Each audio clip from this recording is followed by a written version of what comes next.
Brad Johnson. If you could give us a quick update on the never-ending, constant assaults and attacks on President Trump's, presidency, based on what so far has been entirely invention, and somehow it's getting traction. And even this impeachment thing it's crazy. I mean, anyway, what's the state of things now? Because again, stuff is coming from all sides. That all you can really get out of it is sort of fatigue of the issues and cognitive dissonance.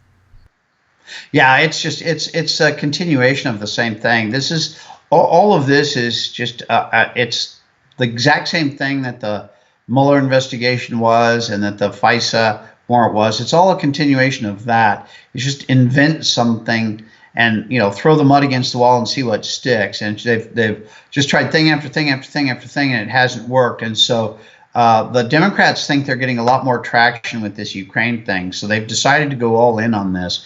But also, as we've talked about many times, the clock is ticking. And you've got U.S. Attorney General Barr is now traveling all over the world, back to London and to Italy and all these places that were involved in this, invention of the Steele dossier, the political document, and how all of this was manipulated to try and target a political enemy, which of course was the Trump campaign. So all of that investigation is taking place at a furious pace, and it's going to come out fairly soon. So that clock is ticking. All the Democrats know it. So this is the last big gasp, unless they can come up with some other, shiny object that looks like it's a great idea to attack Trump. This is the last big gasp, and so they're pulling out all the stops. And I would just say you can see who the desperate people are. And we've seen, I believe it was yesterday or maybe the day before, but we just saw former CIA Director John Brennan out on national news saying, please, anybody else out there that can be a whistleblower, please step forward. Come on, now's the time, pile on. This is our last chance. Now I'm paraphrasing, but, this is our last chance to get Trump. So come on, guys. And so you've got this desperate plea on his part, which is echoed within the Democratic Party and other places. And it looks like what we've seen is them, Adam Schiff's office one of his staffers wrote apparently the actual complaint, the whistleblower complaint, the original one. And so they're trying to get these guys in, and they're going to, dust them off and put written papers in their hands and have them sign them and shuffle them forward to try and convince the public that oh yeah, Trump is guilty of all this stuff. Now they're coming out with their own polling saying that, oh, this is winning and we're really doing great. So I'm telling you, true. I know for a fact Democrats on the Hill are very excited about this. But you step back, take a look at it, and you start looking at some of the other polls. I think the majority of the United States of America are pissed off at this whole thing. They're tired of all this BS. Every time we get to the bottom of it, there's nothing there. It's all nothing burger all the way through. And this is just one more case of it. Everybody sees it. They're all saying, oh, there's all this secret stuff. And Schiff makes up this whole story about what was in this conversation with Ukraine, the president of Ukraine. And Trump releases the transcript and none of it's there. So it's just, once again, you see it's all BS, this worn out script that's just, used over and over and over and over and over.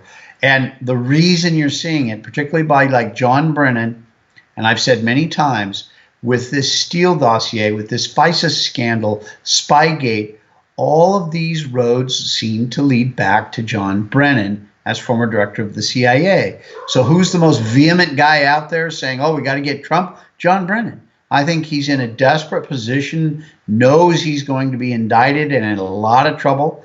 And so this is his last gasp defense, the final line of defense, where it's, he's got to take out Trump. And that's the only way that he can save himself from coming under the scrutiny of U.S. Attorney General Barr and this investigation by U.S. Attorney John Durham. So I think that's where we find ourselves. That's why we're seeing all of this.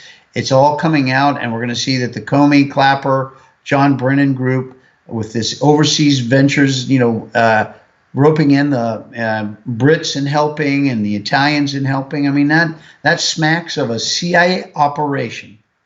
And I know operations. So I'm looking at this whole thing going, this is an op. This has been an op all along, and it's just another version of the same op, hoping that it works a little bit better the second time.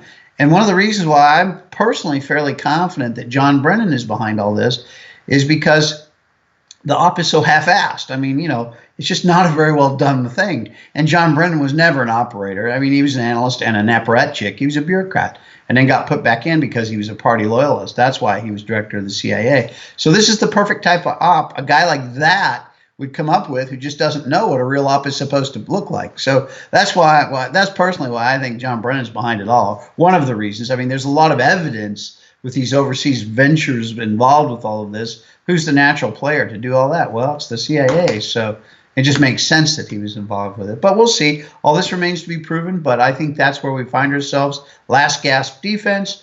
And then the evidence is start to come forward on the FISA investigation. And then we're going to see a whole bunch of indictments. That's where I think this is all headed.